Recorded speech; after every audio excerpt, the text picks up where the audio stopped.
Subscribe कीजिए हमारे channel को और बेल आइकॉन को दबाइए हमारी लेटेस्ट वीडियो सबसे पहले देखने के लिए। ओम सर्वमंगल मांगल्ये शिवे सर्वार्थ साधिके शरण्ये त्र्यंबके गौरी नारायणी नमोस्तुते। नमस्कार, स्वागत है आप सभी भक्तों का, जिज्ञासु सज्जनों का एक बार फिर से हमारे इस YouTube चैनल विवेक अध्यात्म ज्योति के कार्यक्रम में। सज्जनों एवं साधकों जो अध्यात्म में गहरी रुचि रखते हों, आज हम फिर से एक नए जिज्ञासा पर चर्चा लेकर के आए हैं। अगर ये वीडियो आप लोगों को पसंद आए तो जरूर इसे ज़्यादा से ज़्यादा लोग सब्सक्राइब करेंगे, लाइक करेंगे, ताकि मैं आपके लिए और भी अपडेट वीडियोस कई तरह के जिज्ञासाओं पर लेकर आ सकूं। तो चलिए सज्जनों, आज हम एक नई जिज्ञासा पर बात करते हैं। क्योंकि यह देश विविधताओं का देश है, यहाँ सभी को अपने अपने धर्म की स्वतंत्रता मिली है और इसी धर्म की स्वतंत्रता की कड़ी में हम सभी उपासक, चूंकि हम पहले भी वीडियोस में मैंने बताया है कि हम सभी अधिकांशतः शिव और शक्ति के उपासक रहे हैं। तो आज इसी श्रृंखला में शक्ति की उपासना की अगर बात की जाए तो शक्ति की उपासना में माँ भगवती, जगत जननी, जगदम्बा दुर्गा की उपासना यत्र तत्र सर्वत्र पूरे भारत में बड़ी ही श्रद्धा से मनाई जा रही है। तो दोस्तों, सज्जनों, दर्शकों, मैं बताना चाहता हूं कि माँ भगवती की जो उपासना है, उपासना का जो क्रम है, इसमें आप लोगों ने देखा होगा महिष नाम का एक असुर होता है, जिसे हम लोग महिषासुर बोलचाल की भाषा में कहते हैं। और इसमें यह दिखाया गया कि महिषासुर के संबंध में अनेक विद्वानों ने अनेक अनेक प्रकार से विचार प्रकट किए हैं। किसी ने उसे काम कहा, किसी ने उसे इच्छा का प्रतीक बताया, तो किसी ने उसे क्रोध माना, किसी ने उसे रजोगुण, तो किसी ने संचित कर्मों का प्रतीक माना।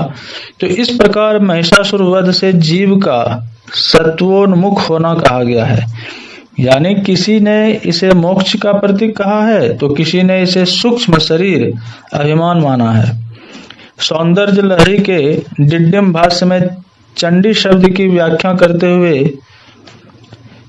इसके अंतर्गत भी व्याख्या की गई है, जिसके अंतर्गत बताया गया है कि महायोगियों की योग सिद्धि के समय उनके हृदय में उत्पन्न होने वाले काम, क्रोध, लोभ, मोह, मद और मात्सर्य रूप अरिड षड्वर्ग, मधु कैटव, महिष असुर, रक्त बीज, शुंभ निशुंभ रूपी 6 मल्ल दैत्यों का दर्प दलन करने के लिए दुर्गा के रूप में अवतरित होने वाली। इस प्रकार यहाँ यथा सांख्य नियम के अनुसार यदि देखा जाए तो महिषासुर को लोभ का वाचक भी बताया गया है। यह सभी मत ठीक हैं, पर अपनी अल्प बुद्धि के अनुसार इसे उत्श्रृंखल मन के अभिमान का प्रतीक समझना अधिक उपयुक्त प्रतीत होता है, जो प्राण और बुद्धि को दबाकर हमारे ना चाहते हुए भी हमारे इंद्रियों पर शासन करता है। इस स्थिति में प्राण असहाय है, बुद्धि अपनी व्यवस्था पर रोने के अतिरिक्त कुछ नहीं कर पाती और हम जानते हुए भी मन पर नियंत्रण नहीं कर पाते। यही महिषासुर है जो हमारी देवी वृत्तियों को पराजित कर हम पर जाने अनजाने हावी हो गया है।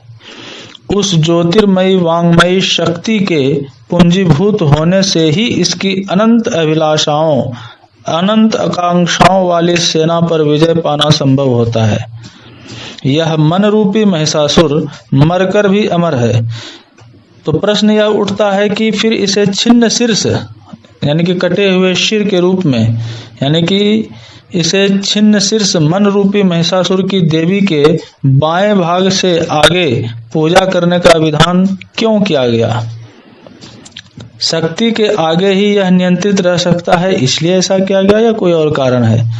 तो वैकृतिक रहस्यम में जब आप पाठ करते होंगे तो वहां पर मिलता है कि वाम भाग अग्रतो देव्या छिन्न शीर्ष महासुरम पूजयेत महिखं येनो प्राप्तम सायुज्य मीशया। कहने का तात्पर्य है दर्शकों कि दुर्गा सप्तशती के 5वें अध्याय से लेकर 13वें अध्याय पर्यंत उत्तम चरित्र की कथा का वर्णन किया गया है। विस्तार की दृष्टि से उत्तम चरित्र जितना बड़ा है, साधना की दृष्टि से भी उतना ही महत्वपूर्ण है। इसमें शुंभ निशुंभ का वध का वर्णन किया गया। किसी समय शुंभ और निशुंभ दो दैत्य ने अभिमान में भरकर इंद्र से तीनों लोगों का राज्य और यज्ञ भाग ग्रहण करने का अधिकार छीन लिया। सूर्य, चंद्रमा, अग्नि, कुबेर, वरुण, वायु आदि विभिन्न देवताओं के जो कार्य नियत हैं, उन्हें उनके अधिकार से वंचित कर वे स्वयं उन अधिकारों का उपयोग करने लगे। इस प्रकार देवता अपमानित और राज्य भ्रष्ट होकर उस शक्ति का स्मरण करने लगे जिसने पूर्व में ही उन्हें यह आश्वासन दिया था कि विपत्ति पड़ने पर तुम जब मेरा स्मरण करोगे तो मैं प्रकट होकर बड़ी से बड़ी विपत्ति का नाश कर दूंगी। वे हिमगिरी पर जाकर विष्णु माया की स्तुति करने लगे। पहले उन्हें उस शक्ति का जगत के कर्तृत्व के रूप में स्मरण करते हुए फिर वैयक्तिक स्तर पर इस मानव शरीर में स्थित शक्ति की स्तुति की। इस स्तुति से प्रसन्न होकर देवी उनके समक्ष पार्वती के रूप में प्रकट होकर गंगा के जल में स्नान करने के लिए चल दी। देवता इस रूप में देवी को न पहचान सके तब देवी ने स्वयं पूछा कि तुम किसकी स्तुति कर रहे हो। इस प्रश्न का उत्तर भी उन्हीं के शरीर कोश से उत्पन्न होने वाली शक्ति ने दिया कि मेरी स्तुति की जा रही है। कहने का तात्पर्य दर्शकों सज्जनों यह है कि कई प्रकार की कथाएं और बहुत लंबी कथाएं 13वें अध्याय पर्यंत दी गई है, जिसे मैं यहाँ सार संक्षेप में लेना चाहूंगा क्योंकि यह प्रसंग बड़ा ही लंबा हो जाएगा। मेरा उद्देश्य यहाँ आपको महिषासुर के विशेष कथन की ओर द्रष्टव्य डालना है। कहने का तात्पर्य यह है कि मध्यम चरित्र में भी महिषासुर रूपी मन पराजित हो चुका है। बुद्धि और अहंकार रूप शुंभ और निशुंभ के सेवक चंड और मुंड ने देवी के सुमनोहर विविध देवतामय रूप को देखा। प्रथम चरित्र में तामसी वृत्ति से प्रारंभ होकर मध्यम चरित्र में रजोगुण के आगे यहाँ अहंकार और अस्मिता के शेष रह जाने पर सत्व का भी लय होकर त्रिगुणातीत अवस्था तक पहुंचने के लिए संघर्ष दिखाया गया। तो मध्यम चरित्र के प्रारंभ में देवता पद्मयोनि प्रजापति को आगे कर शक्ति को उद्बोधन करते हैं। यहाँ इन्हें किसी माध्यम की आवश्यकता नहीं रह जाती। तो प्रथम चरित्र में देवी नेत्र, मुख, नासिका, बाहु, हृदय और वक्ष से निकलकर प्रकट होती है। वहीं मध्यम चरित्र में समस्त देवताओं का अंतस तेज एक होकर शक्ति रूप में युद्धरत है तथा उत्तम चरित्र में प्रत्येक शक्ति स्वयं क्रियाशील होकर युद्ध क्षेत्र में अग्रसर होती है। तो जिस देवता का जो रूप, जो आभूषण और वाहन था, उसी रूप में उसकी शक्ति युद्ध करने के लिए आई। तो इस प्रकार इसका हमारे सामाजिक परिप्रेक्ष्य में इसे हम कैसे समझ पाएंगे। तो संसार में दैवी और आसुरी शक्तियां सदैव से रहती आई हैं और रहेंगी। आज भी हम जो इस महामारी से जूझ रहे हैं, कोरोना नामक भयंकर संकट से त्रस्त हैं, इसे भी हम इस संदर्भ में समझ सकते हैं। इसलिए देवी दैत्यों को एक अवसर देती है, शिव को दूत बनाकर शुंभ निशुंभ के पास भेजती है कि इंद्र के त्रिलोक का राज्य करने दो, देवता यज्ञ भाग पूर्वत प्राप्त करें, तुम्हें जीवित रहना है तो पाताल में निवास करो। तो साधना के दृष्टिकोण से यहाँ पर क्या संकेत किया गया। तो साधना के इस सोपान पर आकर प्रायः अनेक तपस्यारत मुनियों के आगे सिद्धियों के प्रलोभन आते हैं। उनके लोभ में पड़कर अनेक साधक आगे की साधना का मार्ग त्याग देते हैं, किंतु जब तक अस्मिता शेष है तब तक कर्म संस्कार और उनका बीज शेष है तब तक मोक्ष का मार्ग प्रशस्त नहीं होता। पतंजलि योग के विभूति पाद में जिन सिद्धियों का वर्णन किया गया है, पंचभूत के स्थूल स्वरूप, सूक्ष्म, अन्वय और अर्थ तत्व पर संयम करने से जो सिद्धियां प्राप्त की जा सकती हैं, उनकी गति यहीं तक है। मगर शुंभ निशुंभ इन्हीं सामान्य सिद्धियों के प्रतिनिधि के रूप में हैं, जो दिखाए गए हैं कथाओं में। इनका नाश होने पर ही, उनके प्रलोभन से आगे बढ़ने पर ही विवेक ख्याति की अवस्था आती है। बैखरी और मध्यमा वाक का क्षेत्र मध्यम चरित्र तक ही रह जाता है। यहाँ उत्तम चरित्र के अधिष्ठात्री सरस्वती है, जिसके लिए कहा गया है, ऐंग अंबिके नदी तमे देवी तमे सरस्वती अप्रशस्ता इवस्मी प्रशस्तंभ नस्कृधि। कहने का मतलब है कि सरस्वती उससे प्रार्थना की जा रही है कि हम अप्रशस्त से हो गए हैं, आप हमें प्रशस्त बनाएं। बंधुओं, पाठकों, जिज्ञासु साधकों, गीता में भी अनेक प्रकार के यज्ञ गिनाए गए, पर साधना के क्षेत्र में आसुरी वृत्तियों से जो संग्राम होता है वह युद्ध भी यज्ञ होता है। रक्त बीज उन कामनाओं, वासनाओं और तृप्त आकांक्षाओं का प्रतीक है जिन्हें पूरा करने, शमन करने के पश्चात दूसरी स्वयं उत्पन्न होती रहती है, जिनके संबंध में भागवत में भी कहा गया है, न जातु कामाः कामानुपभोगेन सम्यति हविखा कृष्णवर्तस्मेव भूय एवाभिवर्धते। यानी कि काली कराल वदना का जीभ बढ़ाकर उस रक्त को पान करने का यही तात्पर्य है जो भागवत में बतलाया गया। और यहाँ पर दुर्गा सप्तशती के अंतर्गत भी इसी चीज का वर्णन आपको देखने के लिए मिलता है कि कामनाओं के बीज ही मन की भूमि पर गिरने से वो नए उत्पन्न हो जाते हैं, तो उसको गिरने ही ना दें। प्रथम चरित्र की योग निद्रा जो विष्णु के सोने पर भी जागती है, उसके अधिष्ठात्री काली तामसी शक्ति है, काली है। सरस्वती सत्व के अधिष्ठात्री श्वेत है, उसका नाम स्वयं सरस्वती प्रसरणशीला है। अगर अंग्रेजी में इसके संबंध में वैज्ञानिकों की मान्यता देखें तो उन्होंने कहा कि ether at the rest is darkness and ether in motion is light. यानी कि दुर्गा सप्तशती का जो यह कथा और प्रसंग हम पढ़ते हैं पाठ के रूप में या अर्थबोध के रूप में, तो वहां पर तमसो मां ज्योतिर्गमय के अनुसार तमस से शक्ति का अन्वेषण करते हुए, उसकी स्तुति करते हुए, मनोविकारों के शमन के लिए, प्राण की चंचलता के शमन के लिए, चित्त की एकाग्रता स्थिरता के लिए, आसुरी वृत्तियों से संघर्ष करते हुए, देवी शक्ति का आवाहन करते हुए, उधेरात्मानाम के अनुसार अपनी सुप्त शक्तियों को जगाकर आत्म कल्याण से आगे लोक कल्याण के लिए समर्पित होने का यह रूपक है। वहीं पर साधना के क्रम में यदि बात करें तो प्रथम चरित्र का ब्रह्म ग्रंथि भेदन से संबंध है, मध्यम चरित्र का विष्णु ग्रंथि भेदन से और उत्तम चरित्र में रुद्र ग्रंथि के भेदन से संबंध बताया गया है। तो यहाँ पर हम महिषासुर की अगर बात करें तो प्रथम चरित्र में मधुकैटभ का वध विष्णु की जंघा पर होता है। मध्यम चरित्र में महिषासुर पहले युद्ध में महिष के रूप में युद्धरत है, तो तमस का प्रतीक है। पुनः सिंह का रूप धारण करता है जो रजस का प्रतीक है, और अंतिम अवस्था में वह मनुष्य रूप, फिर गज रूप और फिर महिष रूप यानी कि भैंसे का रूप धारण करता है। यह उस अवस्था का द्योतक है साधकों जब मन की चंचलता के कारण विचार अनेक प्रकार बदलते हैं। मधुमती भूमिका प्रारंभ होने को है, अतः देवी के मधुपान का वर्णन इसके आगे आता है। कहने का मतलब है कि ममता के बंधन काटने वाली महाअसी से उसका बोध होता है।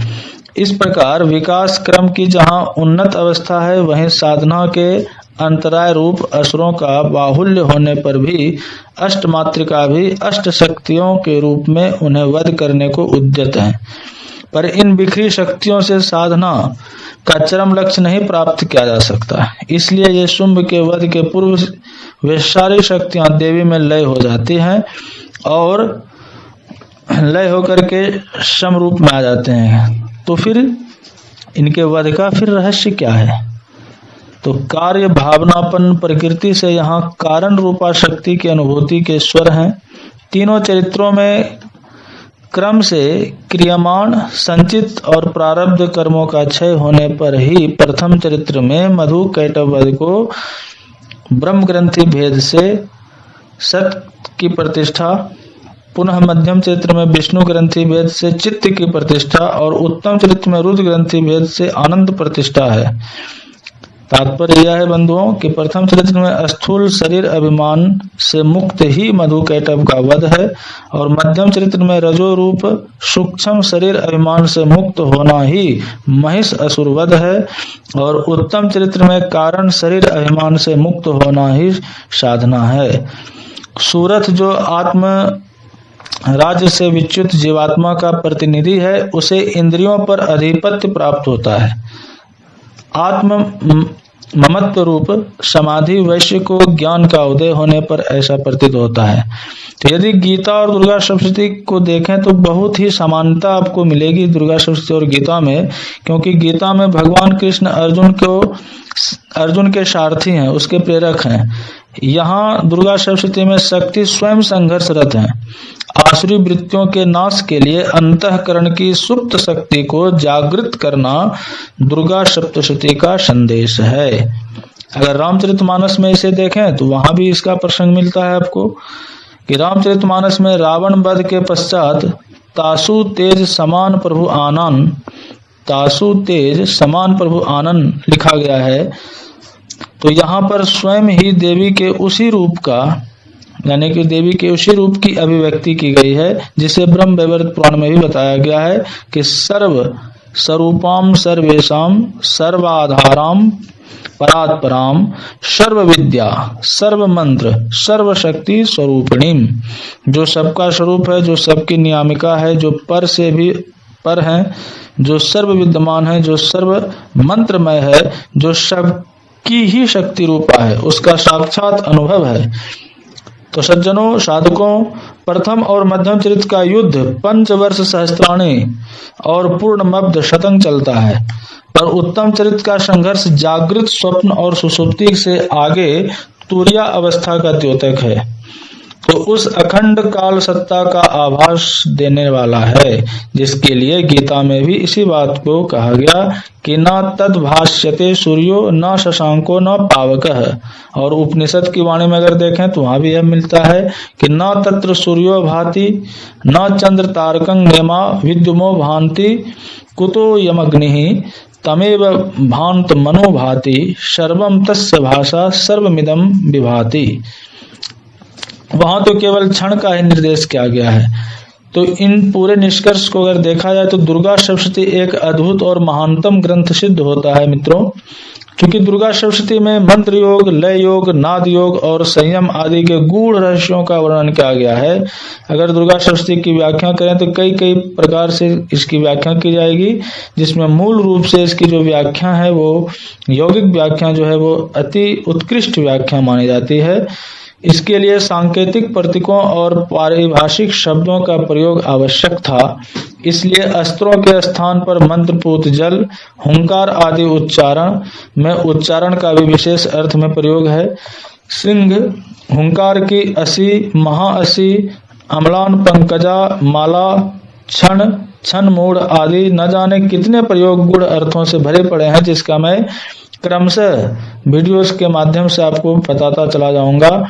और दुर्गा सप्तशती पर अगर केवल वीडियो बनाया जाए संपूर्ण व्याख्या के साथ तो मुझे लगता है यह वीडियो काफी ही लंबा होगा, परंतु बहुत ही प्रेरणादायक वीडियो ये तैयार हो सकता है। यदि आप लोगों की जिज्ञासा रही तो इससे संबंधित मैं कई प्रकार के रहस्यों की चर्चा आपसे करता रहूंगा।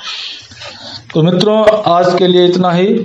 अगर आपको ये चैनल पसंद आया हो इसे प्लीज सब्सक्राइब करें और मैं चाहूंगा कि आपकी जितनी भी जिज्ञासा है उसे मैं नए नए रूप में आपके सामने प्रस्तुत करता रहूं और गूढ़ तथा गंभीर व्याख्यानों को, रहस्यमय व्याख्यानों को मैं रहस्य के रूप में प्रकट न करते हुए उसे साधारण रूप में आप सभी के सामने प्रस्तुत कर सकूं। इसी जिज्ञासा के साथ आज मैं इस YouTube के माध्यम से आप सभी का कोटि कोटि नमन और धन्यवाद करता हूं।